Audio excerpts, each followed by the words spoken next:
दोस्तों नमस्कार, मैं हूं डॉक्टर सीवी सिंह। दोस्तों एक बार फिर हाजिर हूं आप सबके सवालों के जवाब लेकर। दोस्तों अगर आपने अभी तक इस चैनल को सब्सक्राइब नहीं किया है तो प्लीज़ सब्सक्राइब कर लें, क्योंकि मैं हमेशा लेकर आता हूं सही सटीक और साइंटिफिक इन्फॉर्मेशन।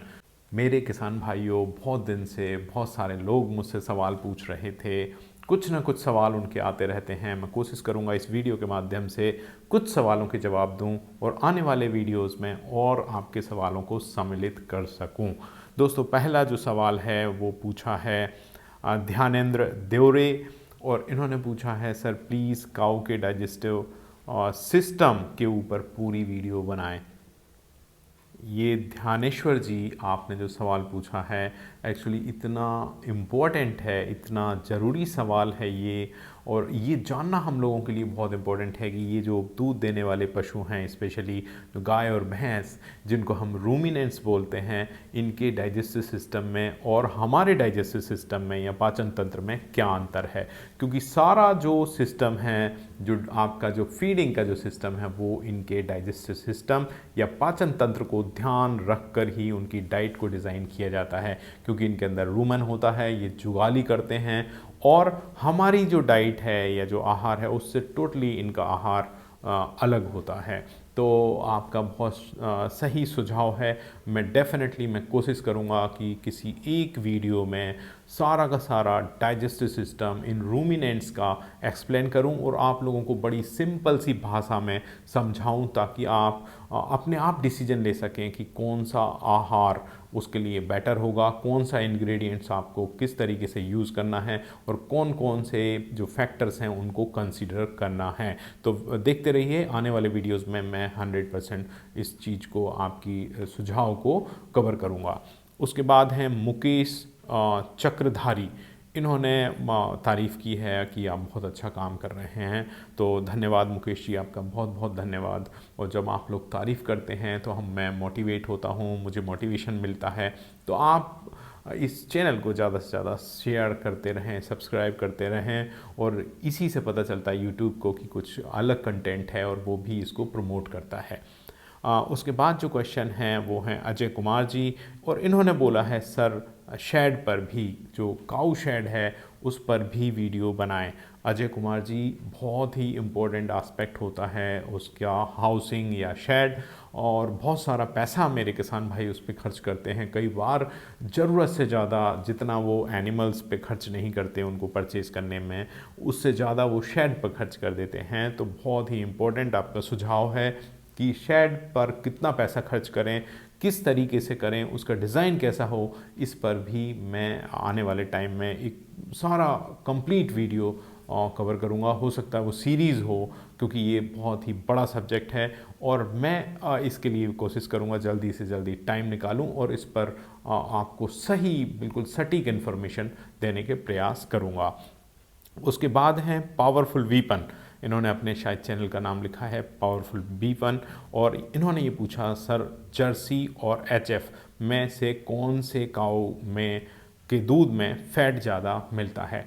ये मैंने बहुत सारे वीडियोस भी बनाए हैं इस पे, जर्सी और एचएफ के ऊपर, और आपको बताया है मैंने कि जर्सी जो गाय है उसके दूध की क्वालिटी जो एचएफ की दूध से थोड़ी सी हायर साइड में होती है, अच्छी क्वालिटी होती है, क्योंकि उसमें फ़ैट परसेंटेज भी उसमें ज़्यादा होता है। उसका जो फ़ैट परसेंट है जर्सी के जो मिल्क का, वो आपको 4.5% तक, और कई बार तो 5% तक वो चला जाता है। 4 से 5% तक आपको मिल जाता है। उसमें 4.5% तो आप आसानी से उसमें जर्सी के दूध का जो फ़ैट है वो आपको मिलता है।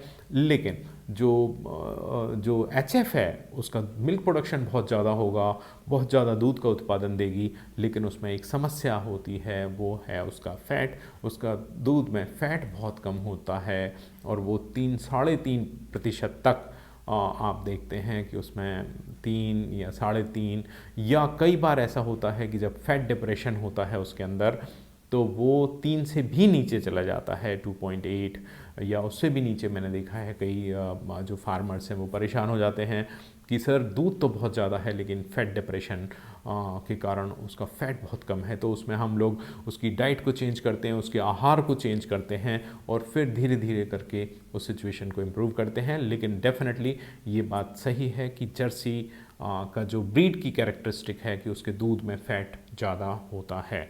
तो आप को बिल्कुल ये कन्फ्यूज़न नहीं होना चाहिए। तो फ़ैट के मामले में Jersey is the better breed. और उसके बाद है सुनीता ठाकरे जी। इन्होंने बोला है सर मैं फ़र्स्ट टाइम मैंने गाय रखी है और जो कि जर्सी है, लेकिन मुझे थनैला के बारे में जानकारी नहीं थी, बहुत ज़्यादा नुकसान हुआ है। सुनीता जी, सबसे पहले तो बहुत अच्छी बात है आपने जर्सी को चुना है, बहुत अच्छी ब्रीड है। जनरली उसमें बहुत कम रोग होते हैं और मतलब एचएफ की तुलना में वो बहुत मतलब थोड़ी सी उसकी रोग प्रतिरोधक क्षमता जो है वो अच्छी होती है।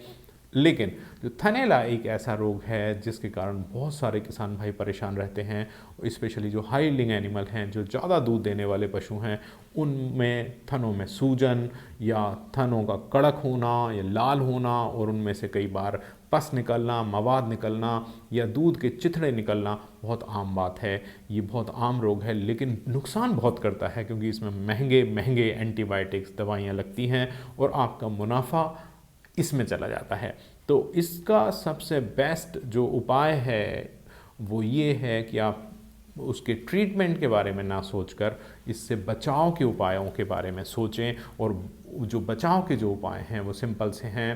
पहली बात, उसका कारण आप समझ लें, क्योंकि आप जब मिल्किंग करते हैं उसके थनों से जब दूध निकालते हैं तो उसका जो सुराख है वो कम से कम 20-25 मिनट तक खुला रहता है और उस समय पे अगर पशु बैठता है और वो सुराख खुला रह जाता है तो नीचे जो जीवाणु जो बैक्टीरिया होते हैं नीचे जो गंदगी में, वो उस थन के सुराख के माध्यम से प्रवेश कर जाते हैं और वहाँ पर इन्फेक्शन पैदा करते हैं। तो आपको क्या करना है कि सबसे पहले तो मिल्किंग के बाद आप थोड़ा सा पशु आहार बचा लें और उसको कोशिश करें कि मिल्किंग के बाद उस पशु को दें ताकि वो खड़ा रहे।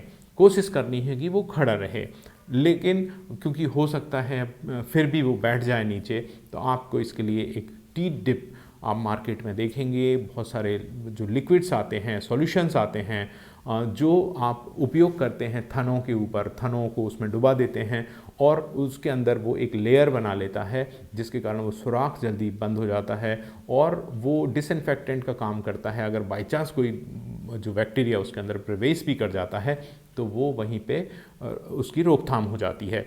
आप ये तरीके अपनाएं, साफ़ सफाई रखें, नीचे आप गंदगी ना रखें जब भी आप मिल्किंग करते हैं। तो आप अगर इस तरीके से करेंगे तो आप ये आसानी से देख सकते हैं कि 60 to 70% चांसेस आप कम हो जाएंगे वहाँ पे थनैला रोग होने के।